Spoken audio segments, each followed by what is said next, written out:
Well, happy to see you. So I think we'll go ahead and get started because Anita has to leave at 10:30, I and do. there's a couple of things here I'd like her to be able to talk about as well.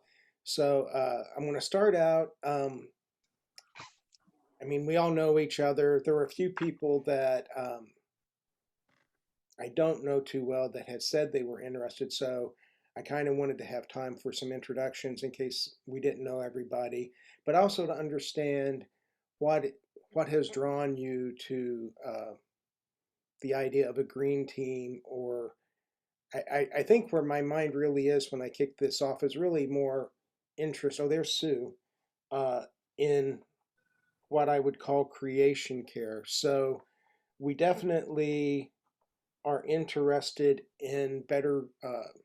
Morning, Sue. Hello, Scott's here Morning. too.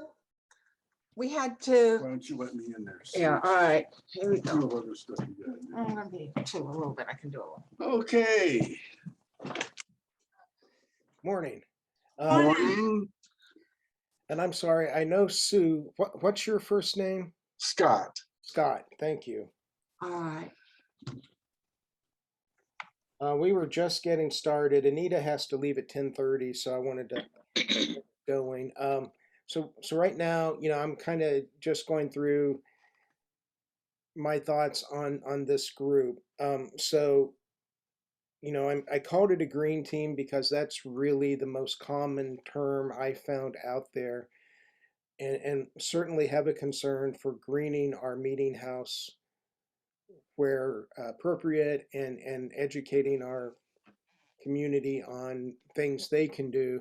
But really, there's a lot of what I call creation care stuff that is also really important to me in our own lives, and just making sure that where we feel led, participating in I don't know, I don't want to say protest necessarily, but uh, trying to hold our leaders and corporations accountable for the actions they're taking, going back to like the more recent Supreme Court um, ruling, basically saying the EPA doesn't have authority to enforce um, greenhouse gas emissions. So that's a lot of what it led me to this. And in the spring, we had a spring hike that really sort of kicked off my desire to do this. We had several people. I know Anita was there, and Ellen, I think originally you were going to go, but weren't able Yes. to. And we had a good group, and we just really enjoyed a fairly short, maybe 2 mile hike through the woods in the spring, looking at wildflowers.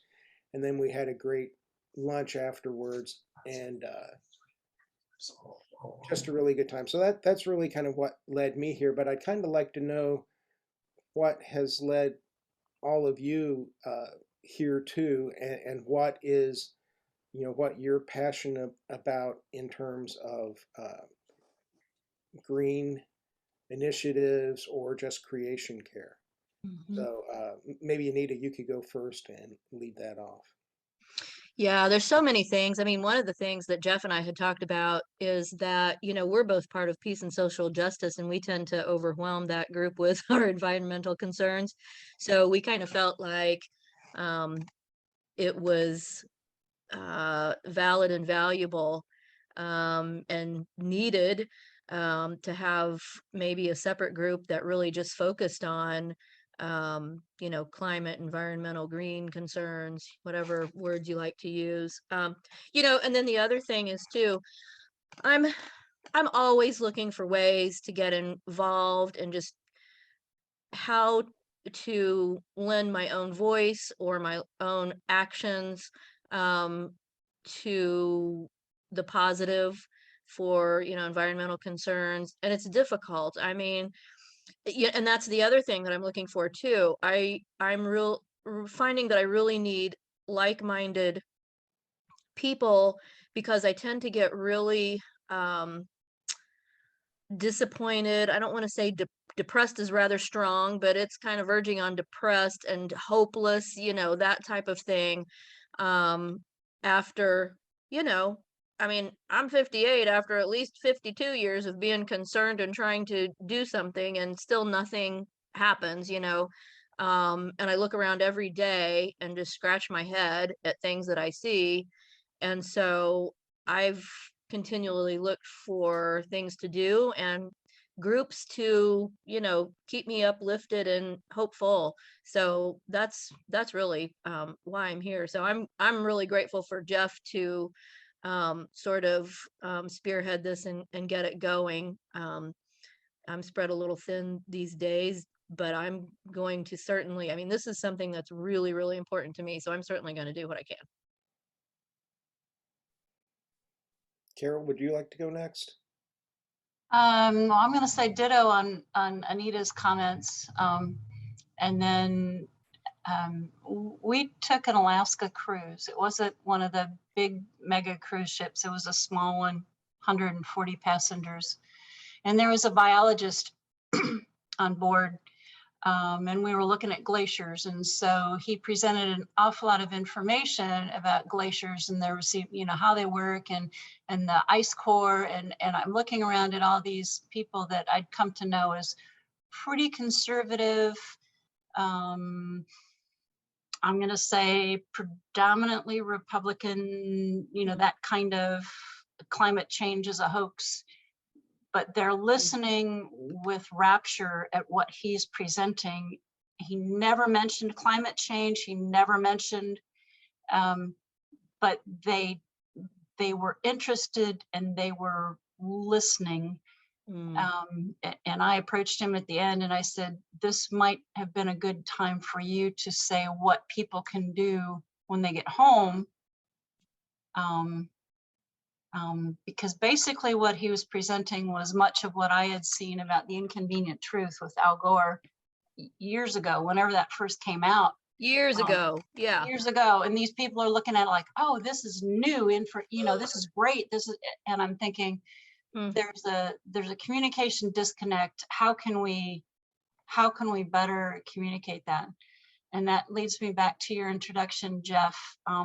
I really like the concept of creation care. Somehow when people hear green, they say, oh, you're a tree hugger and leave it out. But creation care means all of creation. So yeah, that's, yeah, I was a solid waste district director before I retired. So recycling and hazardous, I mean, that's been my life. And now it's time to do something now that I'm retired. And Carol, was it you? Did you tell me that you have a daughter that's a climate scientist, or was that someone? That wasn't me. My daughter's a special ed preschool teacher. So okay, then it must have been I had someone else saying they were interested in joining and had a daughter who's a climate scientist, which I thought would be so cool if she, you know, could talk to us, but I haven't heard back from her and they haven't joined. So we'll see. All right. Ellen? Well, mainly just because it's so obvious that our culture or society is damaging our planet just in so many different ways. And I feel that we're stewards of it. And it's sad to think what our future children, grandchildren, and great grandchildren are going to have to deal with because of our negligence. And like Anita, I just feel helpless and, you know, not sure what I can do. I do lots of little things, but I guess I need to be bolstered up that, you know, everything you do counts. And we got to get more people on board with that for it to really make a difference. So, but for all the reasons that everybody else has mentioned too, but it, you know, it affects everything, our air, our water, our weather. And I too went on an Alaska cruise in June and saw several exhibits at a museum on how much the glaciers had changed from, they showed different charts like from 1958 up to current time. And it was just amazing the amounts that they had receded. and everything is interconnected, and just trying to learn and do it better. Sue and Scott? Mm. Sorry, we were late. We actually were doing a little bit of recycling, and the fact that we had literally loaned some of our boxes to a friend who was moving, and she was returning them. I think my concern is, having lived in a city for 40 years, I forgot what it was like to live in the country and to be able to smell the flowers. You don't smell it on asphalt. And we also know that Scott, who had allergies for years, no longer has those allergies because the No, air is I clean. no longer have to take allergy shots as I did in Mm. Chicago for 40 years. So that's a thing. So the air is cleaner. Yeah, and you'll see me pop in and out because I have a client that does in part of the climate change, and they're having an annual meeting, a business meeting in a couple of hours. So I'm getting ready for that meeting. So if I pop in and out, not to worry. It's just I've got to set up for that. But yeah, it's been something that Scott and I have been around with for a long time because of, I'll call it the dirtiness of the climate. On another level, maybe more positive, but when we were up in Evanston, Illinois, I was the clerk of the building committee of Evanston Friends meeting. And we looked at, my budget was minimal, but we looked at things that had a good payback and common sense things to save energy. And we found quite a few. It was an older meeting house built in 1910. So it isn't quite like Fairfield, it's just only 10 years old. But we did find things that made sense. We've also looked personally on getting solar panels, although here, regretfully, that doesn't make sense on our house. There'd be no payback, so we're not going to do it. Well, great. Well, I'm gonna, before we move to our centering thought, I definitely heard a little bit from all of you about, especially I think between Anita and Carol, because Carol, what you were saying on the cruise and how they were providing information about the changing climate with people acting like they had never heard this before. So I'm going to share, I'm reading a book called Saving Us. And the author she is an evangelical, believe it or not, but she's also a climate scientist. And that's really where she's approaching this book. And basically, it's a climate scientist case for hope and healing in a divided world. And that's exactly what she's trying to do, is to kind of meet people where they are. Because a lot of times, again, if we mention climate change or global warming, some people, their defenses come up immediately and they don't want to hear about it because it's politicized. But if you talk to a farmer about, boy, it's really been drier the last several years than it has been in your whole life, or whatever, what do how can we fix that? Then you can engage in conversations with folks, and it doesn't seem political because they're really realizing, they know they're struggling with things, but they don't want to call it what it is, basically. And anyway, I highly I'm only about maybe 25% through this book, but I recommend it because of that approach of, she goes and speaks with people, and like I said, meets them where they are, and really gets a lot of engagement in, how we can hopefully improve things. Who's the author, Jeff? Her name is Catherine Hayhoe. Oh, Catherine Hayhoe. Okay, yeah. Yeah. Okay. All right, I'm going to move on to what some stuff I had found that I want to share as sort of a centering thought and a query.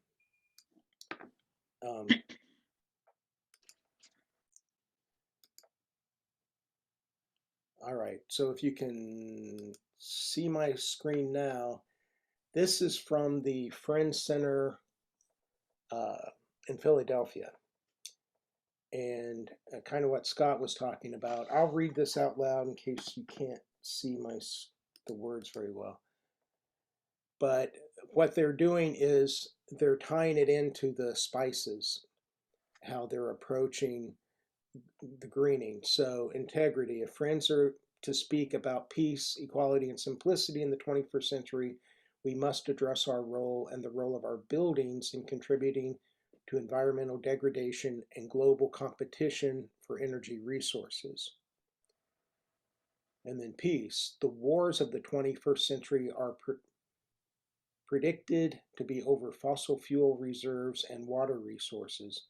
These wars have already begun in various parts of the world, including the Middle East and Africa.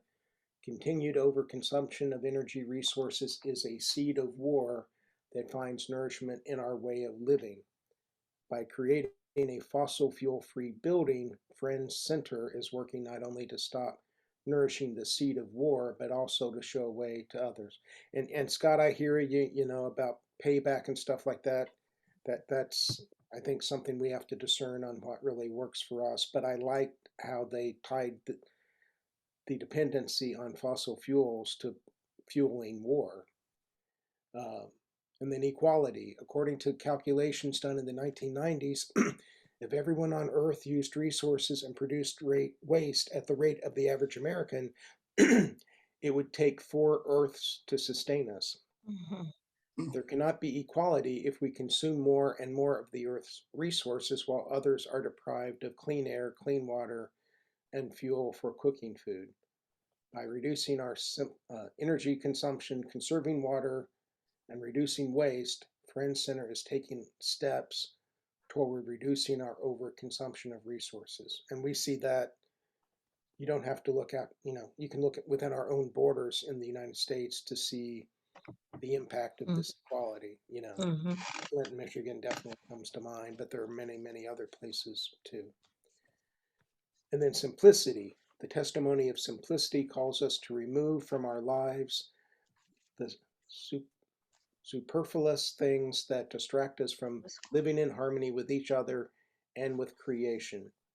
Green building practices move our buildings toward working in harmony with natural processes, lighting our spaces with daylight, using the sun's energy to generate electricity, allowing rainwater to seep naturally into the ground. These practices remind us that we too are part of the natural rhythm. And then I had a query I'll read, and we'll spend just a couple of minutes in open worship, and then I'm going to ask Anita to give us an update on the pollinator garden. So our query is, in what ways does your Quaker community model an ecological vision of right relationship based on diversity, cooperation, and interdependence? How can we expand our conception of community so that it includes all living things? We'll simmer down for a few minutes and then move on.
Okay, if hearts are clear, we'll go ahead and get started. I only did a minute there just because, again, I needed to have time to speak. Might have a little bit more time. My friends texted me, and so they might be. So I'll just stay on until they get here. Okay. But I will probably have to jump off abruptly. But oh, that's so pretty right there. Oh, Oh, thanks. Yeah, that's our backyard from a couple of years ago. pretty. Very Hmm. nice. You want me to go ahead and update Yeah, with pollinator garden? absolutely. So, gosh, quite a while back, and I think my idea had kind of come to life in the Fairfield Garden during some of the Fairfield Garden Group meetings. And at Fairfield, we've got a lot of space, and I thought, golly, we one of the things I want to do, is sort of what Carol was mentioning, education. I think education is critical, and sometimes I take for granted that people know things because I've been concerned about this always. So I think education is really critical. And I think a pollinator garden is something that can be used for education and, not only good, but for education. It's beautiful and, all things positive in my opinion. So I had kind of put that idea of a pollinator garden somewhere at Fairfield in my back pocket, sort of brought it up here and there. And there became an opportunity, a real opportunity, because these bushes right behind the meeting house. And Carol, I'm not sure if you can see, I don't think you've been to the meeting house. Yeah, but you can see probably About a year ago, but yeah. Oh, okay. So right behind the gathering, the meeting room, there are windows that you can see on the Zoom, and right behind that, there's a strip of um, a strip of earth right there, whatever, that had some, I think they were sumac bushes that really provided not much of anything and were overgrowing their space and threw up babies everywhere. And it was just kind of terrible. And while I really hate pulling out any sort of bush, shrub, or living thing, I think that was sort of the consensus of the landscaping committee that something needed to be done. So I was like, hey, pollinator garden, pollinator garden, pollinator garden. And so, and so there were some people who, were on board with that. So I don't know how, maybe I mentioned it to trustees, mentioned it to Bill Smith. I don't know, but we sort of got the idea going. And right now, where we are, is we were able to get those bushes pulled out. And what we're doing now is working on getting all of the weeds and stuff out. Bill, I've I've pulled a blue million weeds out of there, and Bill Smith and Pam, I think, had worked on it just within the last week or two, and so it's getting a little better. And what we're going to do is, because this is a very hot and sunny place, that dirt is really hard back there, so we need to amend that just a little bit and actually take some of the soil out there. It's kind of overflowing. So we're going to prepare that soil and use some, just like a barrier sort of process, to keep the weeds at bay, and then use either wood chips or compost. I think we decided on wood chips as a topping. Wood chips will add to an amendment. One of the folks involved knows of a resource, and for wood chips, relatively inexpensive, I guess, and they compost in well. And then we're going to plant a few. The idea was largely to have natives, but we decided that if there were natives that served as good pollinators without being invasive, non-natives, then we were okay with that. So mostly some of the foundational, we've got some foundational spirea that we're going to plant because those are very strong pollinators. And I've actually already purchased those because a nursery here nearby me had shrubs for 50% off. So it was too good to pass up. So I went ahead and got those. We'll plant those in probably the next month to 6 weeks, and likely wait until the spring to plant other perennial natives. So I'm involved in this, and whoever else wants to be. I think we've had several people let us know that they were interested in helping in whatever way they're able. Um, what we've got right now is, so we're still getting the soil prepared. Laura Essex is a tender at Fairfield, and she actually has, if you've seen on Facebook, or you can look her up, she has a business called Favor Native. And she has some software, I believe, that she's working on putting sort of a plan together for us as to what all we want to plant there and sort of how we want to do it. You know, it's not going to be some sort of very specific manicured area, but there is a way to plant things that will optimize the growth and whatnot. You know, some of the taller things in back, some of the shorter things in front, you know, very simple like that. So, you know, the hope is that, you know, one, it provides an example of what can be done with our native plants, which are the critical plants for our pollinators, butterflies, bees, birds. And, you know, hopefully the kids groups can utilize this for education with the kids. And it's, you know, beautiful as well. So that's sort of where we are right now. A couple of questions I had, and listen to that. First of all, do you know, this is totally not related to Fairfield, but do you know where I can get winterberry shrubs? Hmm. Because I tried ordering some in the spring, but I tried to wait. And they're, you know, they produce berries that Mhm. birds eat on in the winter. You Um, might, you know, I've just recently become familiar with this Greendales in kind of between Monrovia and Mooresville, mhm. and they still got a lot of stuff left, and their prices seem to be really Like good. Greendales, yeah, we use Greendales. That's where we buy our mulch. Yeah, they're great. They had, so I was looking for some you know, like the natural stepping stones, and man, they had the best price around. So you might try them. Okay. Yeah. And then, but on the pollinator garden, because I know before, like you were talking about the matching grants with QEW and all that, how are you funding everything so far? Just out of your own pockets?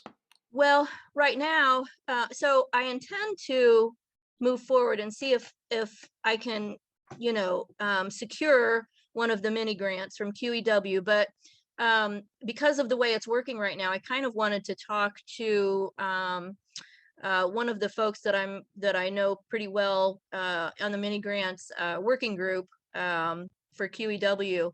But right now, yeah, the landscaping committee has $500 that can be utilized for the pollinator garden. I, you know, at that discounted price, I told the group that I'm happy to sponsor those shrubs. So, you know, and that leaves the $500 that we can use for perennials, hopefully. And, you know, the idea is that the native perennials that we want to plant are largely, you know, reseeders. So, you know, you start and in a couple of years, then they will have spread themselves. And, you know, here at my house, I've got purple coneflower and other Joe Pye weed and some other stuff that just, you know, they spread themselves, and the way they spread themselves, frankly, is just perfect. It's beautiful. You can't improve on it. So, you know, that's sort of the idea. You know, again, it's not going to be some manicured thing. It's going to be, you know, a native pollinator garden. Right. Now, will this end up being what is often determined a native prairie? Well, it's not, I wouldn't say it's not going to be in that manner, because this is a smaller area just that area right behind the church. So it's about 60, I'd say along the width of the building, it's about 60 feet, and I think the plot is about 4 feet deep. So yeah, Oh, okay, I've never Yeah. been back there. I guess I yeah, should drive Yeah. back. yeah. Just take a look back there, and it's really rough looking right now because we've just gotten a lot of the weeds yanked out and haven't worked the soil yet, which typically I don't do that in my garden, but in this first go, we really have to break it up some. But yeah, just stick your head out. You can go through the kitchen at the meeting house and stick your head out back there, and you can see the space. Yeah, we're gonna be there tonight with Sarah and Oh, yeah, because that's also in person, and we'll be down in Morrisville for an event, and then we're gonna come back up and things. Again, part of being green is also watching your energy and how we do our trips, which sort of blows everybody's minds here. But having lived in Chicago, we consolidated because traffic was rough. Yeah. Yeah. So Yeah. we bunch our errands together. So we'll be at Meeting House tonight and tomorrow and things, and watch from we'll definitely get to the backside. Do you Yeah. do any long grasses, some prairie grasses, which one of the neighbor that told us about green hills also gave us some grass that I put into a corner. Again, I'm not a gardener, but we have some, there's a variety of grasses that is a little bit a shorter variety, because we've got some taller stuff to put in our taller spaces. The Joe Pye weed gets quite tall. Oh, there's something else that was real tall that was in our list. Frankly, a prairie variety, Blazing Star or Liatris, gets quite tall and sculptural. And so we have some of those taller pieces to put on the side, but we are incorporating some grasses. We haven't gotten Laura's plan yet. She's been working on that. So I'm really excited and looking forward to seeing her plan. Becky McClung and I had sat down at lunch one time and put together a whole listing of things that we would like to see in that garden, and gave that to Laura and asked her, how could we best incorporate these pieces, having done a little bit of research, having had a little bit of experience with each of these plants. So I'm really looking forward to seeing how that's going to come together in her plan. And I'm thinking too, because I think Scott and Sue were kind of going where my mind was. So Anita, when we had our conversation with Anne, I think the pollinator garden, because of the size of the space, is a perfect way to get started. But once that's really done, then maybe we expand to more of the landscaping around the meeting house with more of the prairie grasses and again, food sources that birds can eat year round and all that sort of stuff. But if we try to, based on that other conversation, we try to do too much too soon, some folks may get spooked. Yeah, and that's kind of the idea. This is a great way to introduce folks. There's been some concern that this is going to take a lot of effort to maintain. Well, it might take some effort to get it started and initially maintain, but I know from personal experience, once these plants are established, you might have a couple of times a year when you might need to do some cleanup. Otherwise, it's very low maintenance, in my opinion. I'm kind of persnickety about gardens. I want them to be beautiful. And they just are. I went to Greencastle this morning to go to the farmer's market and race back before this. And on my way, I swear I'm going to go in the ditch one of these days, because I'm always looking at the flowers by the side of the road. And, out here where I am, there's a lot and they're beautiful. And I spied some wild, Monarda, and I'm thinking, okay, well, the spade's going in the back of the car and I'm going to have to grab some of that Monarda.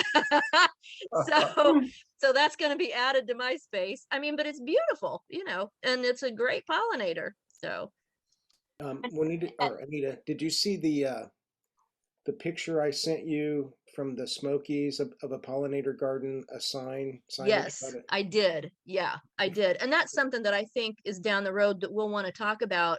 It's the signage that we want to put out there to use as sort of an educational tool. Right.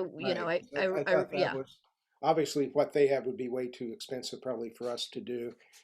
But I like the idea of being able to say, and I've seen it at some state parks before too, where they'll Yeah, talk about the different plants. Yeah. So we were just in the Smokies. I saw, did a really small section of the AT, and we saw a scarlet bee balm, a bright red bee balm that was really pretty. That so beautiful. I'm going to see if we can add at our house. Mhm. Yeah, I think that pollinator garden's a perfect way to get started with the landscaping of where we're making it greener and more native. And then once people see that and like it, then we can introduce other things, Yeah, that maybe yeah. won't. And just real quick, one of the other things, and I don't know, maybe I shouldn't throw it out there because this has no legs yet at all. But one of the things that I'd also like to do, which to me goes hand in glove with pollinator garden, well, in my mind it does anyway, is creating a couple of big compost bins that Mhm. members, I mean, attenders, whatever, of the meeting can use. My envision having, and this was part of what I want to include in the QEW mini grants, but that's why I want to talk to this clerk of that or member of the mini grants. I envision having containers that people can take with them home, and during the week they can fill them up, come back, the next Sunday, dump off their stuff and take their container back home to, replenish. So that's sort of my hopes, wishes, and dreams. So we'll see. Like I say, that has no legs quite yet. But that's a nice So- leg. That's a nice leg. We know somebody that would, Yeah, that's not a Quaker who definitely told her what was up, who would definitely buy in to stuff like that. as a matter of fact, for ideas, before we're Evanston Friends meeting, they had a composting recycling They actually had two of them. program. Yeah, They had right, two right. bins. Yeah, then that's the ideal, at least having two bins. So one's working while the other one's being filled. Yeah. I would suggest you have 3, unless you, yeah, and having people bring things in might, and that would be a great education piece, because what do Right. you bring, what do you don't bring? And then Exactly. Right. hopefully though, the idea is it'll be set up so they can take it to their house and do their own backyard composting. Exactly. Or Exactly. vermicomposting would be fun for the kids. I don't know if you have any meals at the meeting house at all, but vermicomposting is amazing. And yeah, and I would love to learn more about that. That's something that I don't really know a lot about, basic concepts, of course, but I've never done that specifically as vermicomposting. So, Well, and as people have talked, I've written down some questions and some comments. I don't know what you're going to put down as a weed barrier, but I would recommend several layers of newspaper. that's exactly what we're going to use. Yep. Good, because so many people think they've got this weed barrier cloth, and No. I did that once, and I No. will never, ever, ever, ever, ever do it again. No, Because no, it no, didn't no. keep the weeds down, and you had to get out your scissors and knives Yeah. to get through it when you wanted. Well, and I don't want to introduce that into the soil. So, Thank you. Mhm. Yeah. Thank you. Yeah. When we were in Alaska, there were several signs about pollinators, and we went to a garden. It was a lovely garden, so I took pictures of those. And I'm thinking the educational pieces that accompany this will be critical. I'd love to see some of those photos, Carol. And then there, we're talking about pollinators and wondering if we can do things for bee habitat. I know I've seen different, solitary bees like those. The kids can do that, and you can have different things, maybe not beside the meeting house, but off towards the back or something. Well, I'm one also- of my, oh, sorry to interrupt, just real quick. One of my long-term goals that, again, I know if we brought it up now would immediately be shot down, but would be to have sort of a community garden. Yeah. And I feel like You're on my composting- way. Yeah. Down the street from us, the nearby Lutheran church has a community garden where they rent space, and it's like our neighbors have 2 plots and they paid $25 total for both plots. Wow. So it's, And in the first year, it's been quite a success story. I would really like to talk to somebody about that, how they manage that. And that gets to my another point that I have about management. I mean, community gardens work if there's a proper group of energetic people to control it. I'm wondering, Anita, who,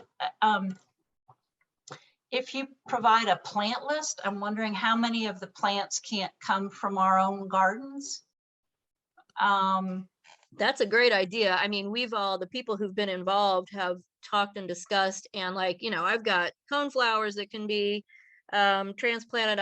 I'm actually trying to cultivate some of my prairie liatris that I'll be eventually able to transplant, hopefully, because boy, I tell you what, those things are prolific. So yeah, but you know what, Carol, that's a really good idea to have a listing and just put out there. Thank you. Hadn't You're even gonna get, kind of gone that way. you're gonna get, I mean, you've gotten several ideas just by the, 5 faces, 6 faces that are here. 60 by 40 seems rather large, but it's gonna get small really fast. Mm-hmm. And so I don't know if you're gonna be the point person. I don't know if you want to say somebody's in charge, but just kind of wondering, it'd be great to have that plan so that somebody can say, okay, yeah, this plant will work. No, we need this kind of plant.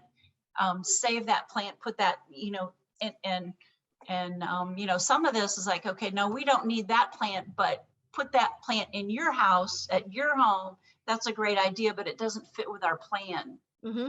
I think having somebody in charge of that 60 by 4 area is going to be critical. Mm-hmm. Mm-hmm. Um, Yeah, and right now I think it's pretty manageable because there's a handful of us that are sort of more deeply involved, I would say, and looking forward to any input and help and support, whatever that others can provide. But obviously something like that, you kind of have to coordinate efforts to, especially when you're getting something established, to get that coordinated and put together. So, but yeah, good input. Thank you. I'm also kind of wondering if I've only been to the meeting house once, and it seems like there's an area back behind the church that's rather large. Maybe I'm kind of like To There's a the farm field, do what? a farm field. Yeah, well, there's a farm field, and then I guess what is that? To the west of the church. sorry. I think Yeah, maybe but maybe anyway, that's I guess ours. what I was thinking is, you mentioned compost. I've been to an area that had several different compost varieties, so that instead of just having this is our one compost bin, having 2 or 3 spots, just this is this kind of composting, and I mean just several different ways to make that work. Because that really addresses several issues of the sustainability, I think, but and education. Agree. Yep.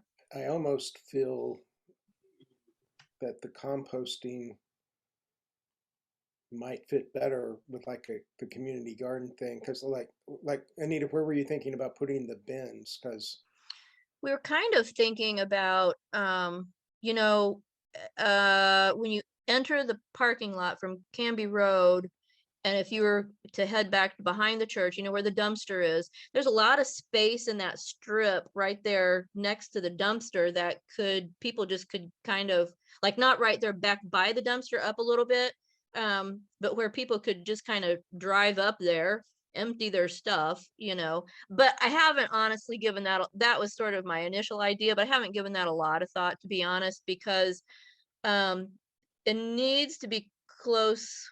I mean, because compost has to be watered once in a while, particularly if that's in a full sun area. So if we don't have a lot of rain, that does have to be watered once in a while. And, of course, somebody's going to have to turn it too occasionally. So you know, those are just things to think about on placement too. Obviously, ideal placement is going to be, you know, how much light it gets and whatnot. So, The other thing to consider, if you have a lot of people bringing their household compost material, it's going to be mostly greens, nitrogen sources.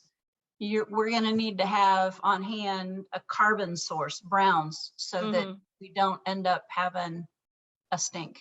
right, Right. right. Yep, absolutely. And, you know, on that, I mean, people can bring some leaves or, you know, out here I have pretty easy access to straw bales, which I've used if I've run out of brown straw bale. I've used straw bale a lot, and that saves and works out great. So, and again, you know, this is something to think about right now. Primarily, my thoughts are toward pollinator garden, getting that established. So, Um, you know, like Jeff said, first things first, let's not scare people. yeah. If everyone's okay, I kind of want to move on. I want to try to keep the meeting as close to an hour as possible. Lots of good talk though around this, and so I think pollinator garden will probably be something we talk about every month, you know. So Anita, I guess just be prepared to tell us more in August too on Happy to. thing. Really good conversation around it. I wanted to give a quick update. So one of the things I want to do is have our group networking with other faith communities who have a concern for creation care and green teams. And the Interfaith Power and Light, I'm not sure if everybody is familiar with them, but they work with congregations of all types, and they'll help do an analysis of your meeting grounds and will help provide grant money and things for if you go solar, implementing solar. It's a pretty large group.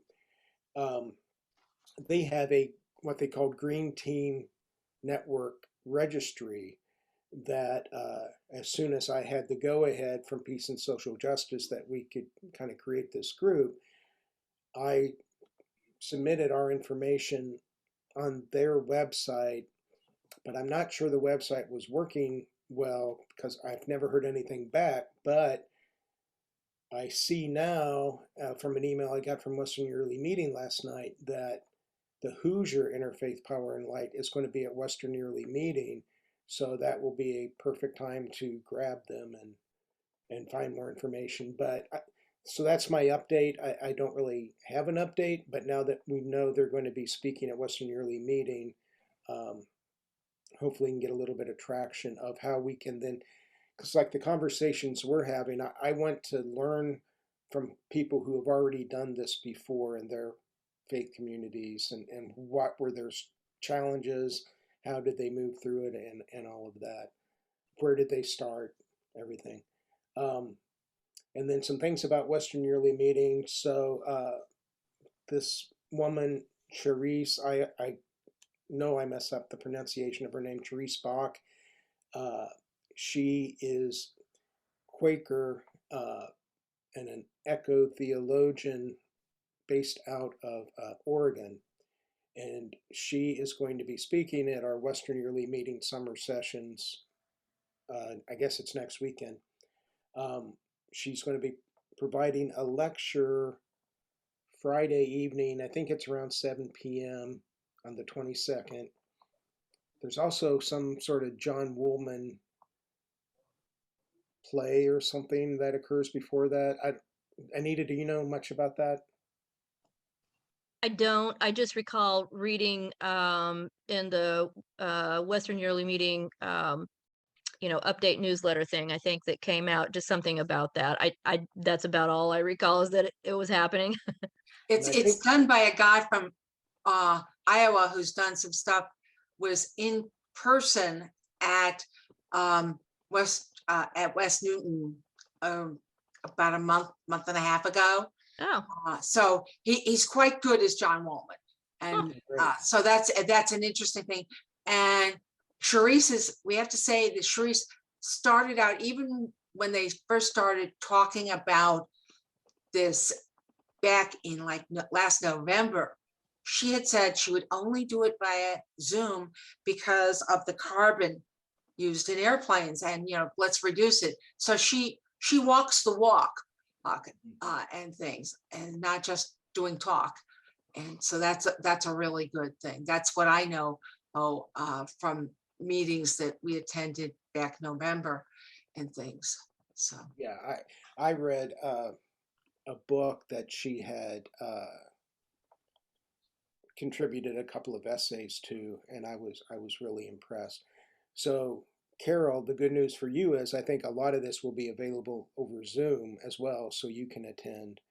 Um, but I highly recommend attending her lecture that Friday night. And then in the email that came out yesterday, there are several pretty good workshops, but the ones that I thought were most pertinent to us, there is going to be one about using energy prudently, and that is being done by Hoosier Interfaith Power and Light on Friday at 3 p.m.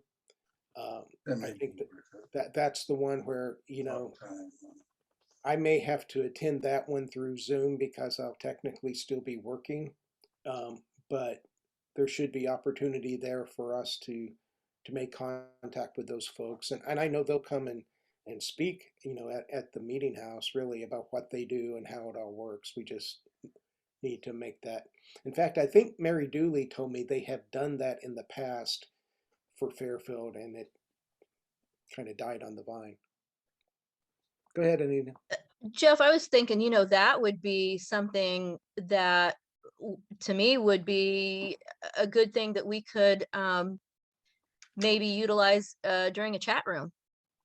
Yeah, I thought about that too. Yeah, yeah. And Scott and Sue, will you be attending any of these in person? some of them, we have unfortunately, I have a commitment. I'm chair of a national nominating committee next Saturday, so we're going to be in and out. I know one thing we want to do is there's going to be a thing at Sugar Grove, which is about 1.5 to 2 miles from our house. We'll do that on Friday. I don't know how we can do the energy at 3 because I'm not sure if that's on Zoom or not. We'll do, if we can Zoom part of it, we'll do part of it and then run over Okay. to the Sugar Grove event. So, and we'll do Charisse on Zoom on Friday night. So we'll do some of this. So yeah. I think all of these will be, well, except for Charisse's, will be both in person and over Zoom. Yeah, there's one session on Friday morning that's a Zoom only, but it's being repeated in person only on Saturday morning. It's by the gentleman from Carmel, and that's mainly on growth and development. So, yeah. But I think that'll be a good opportunity for us to connect with those guys. And then the 23rd, I think, is Saturday. right. And Charisse has a workshop, I think, on a biblical basis for creation care, which I think all of us would probably enjoy. She does. She's good. I've never met her, but I read the book. I've listened to some podcasts she's been part of, and she really gets it. I hope somebody can go to that because I can't, and I'd really like to. So I'd really like a rundown on what she says because I'm just it's really sad that I can't go to that. Yeah, hopefully it's recorded so that we can watch later. I don't know.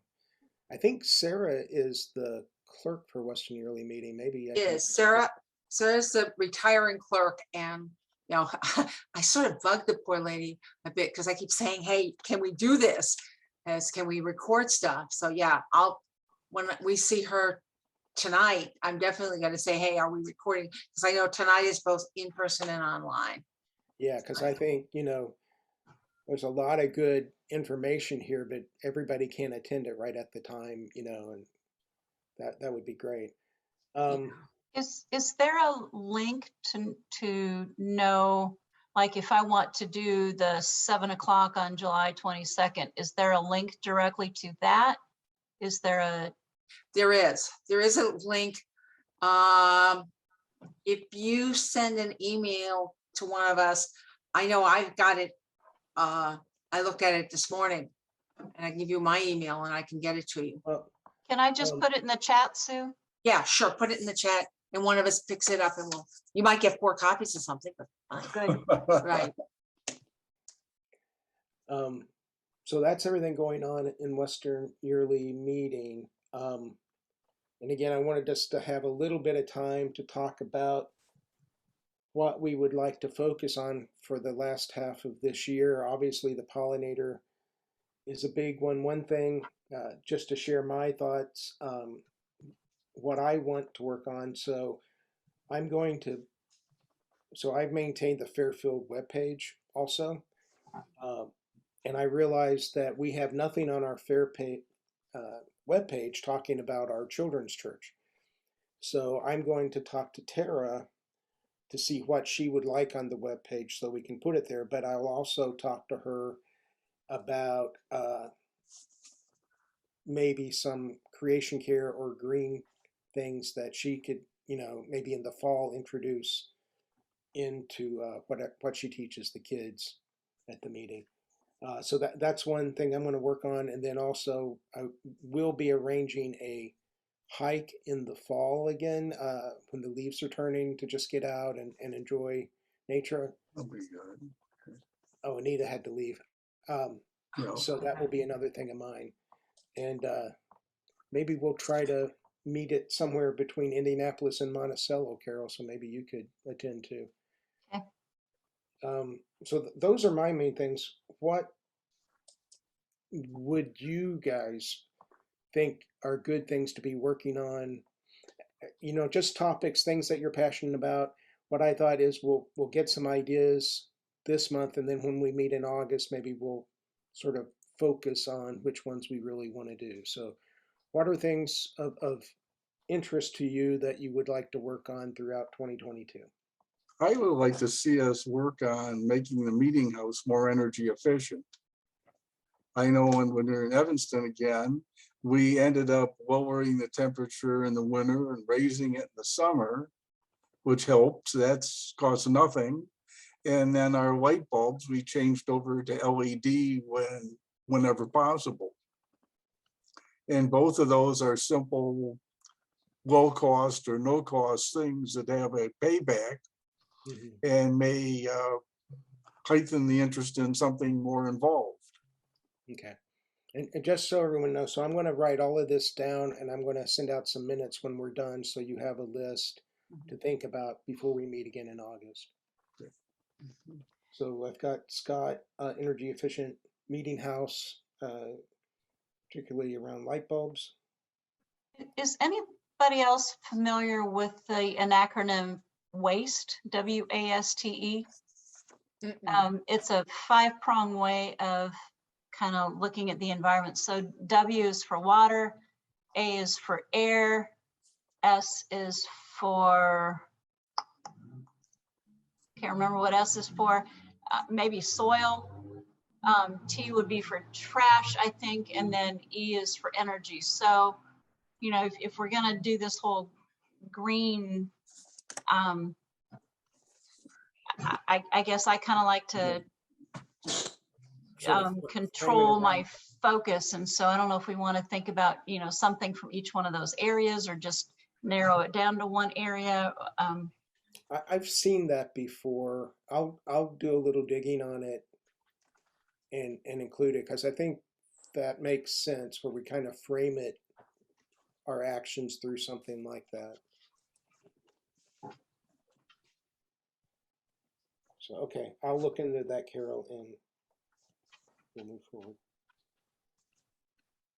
Any other things, Ellen, anything you'd like to see us work on for the rest of 2022? All I did was jump on you. Not particularly. I think we've hit on, a lot of areas that need our attention. And I agree with you that, we probably need to focus on a few rather than try to attempt too much too soon. Yeah. Well, and so our group is under Fairfield's Peace and Social Justice Committee.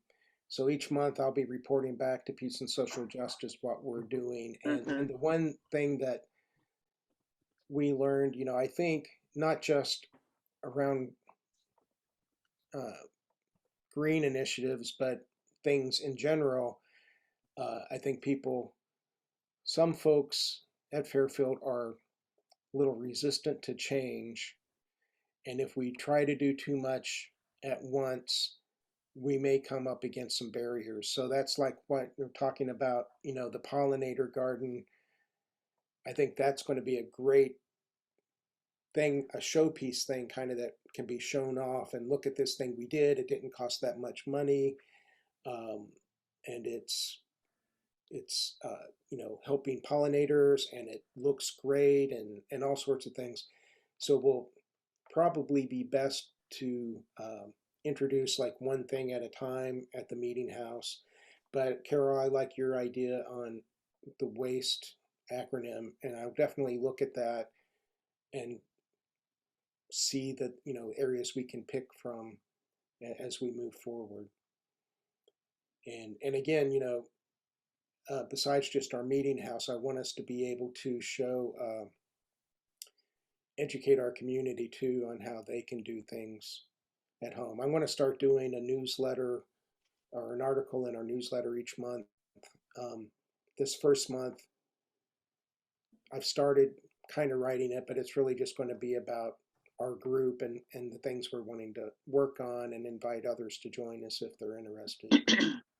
But we'll start including, more. Hey, make sure you've seen the pollinator garden, and here's what we've got in it, and here's how it helps, and all that sort of stuff to help educate folks. Um, Last thing, so right as of now, I want us to meet once a month.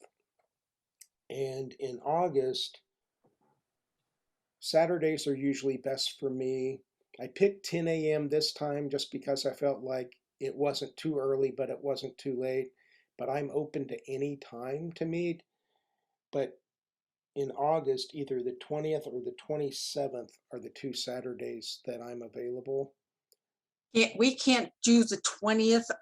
We are with the Hendrick Symphony, and we have to be with their brass quintet out at the airport when they have airport day in Danville. So the 27th is the best day for us. Okay. Jeff, I believe the 27th is a garden walk day too, isn't it? Becky sent those emails out yesterday, didn't she? But she moved it, I think, to the 27th. Do you know what time it was, Ellen? I can look real quick. Because I think there's a garden thing today even. Well, the 20th wouldn't work for me either. My son's having an engagement party, so we'll be there. Oh, well, congratulations. Yeah. The wedding date Uh, hasn't been set and won't be set for a while, but that we're gonna get together, so yeah. Yeah, we did that. The 27th is a Zoom meeting from 9:30 to 10:30. Hmm. That's the one that she moved from August 9th or 10th, whatever that Saturday is, to the 27th. She just sent that email out recently. Yeah. Would you guys be up to meeting at maybe 11 on the 27th, or is that too much Zooming for one day? It's fine with us. It's actually better for us at 11 o'clock time for that command. So we're we have to scoot. Scott's already gone off to another meeting, and I have to get ready for this national. But thank you very much. It's nice. I will send out what I have on the Western Yearly meeting to others. So Yeah, thanks, Sue. That'll thank be you. very helpful. All right. So hope to see some of you tomorrow. Take care. Bye-bye for now. Bye-bye. And then Carol and Ellen, would 11 on the 27th work for you? Yes, Yep. that should work. Yep. Perfect. Okay. Thank you. I will set that up. Well, thank you everybody for attending. This was great. I'm just really excited about what I hope we can do. And,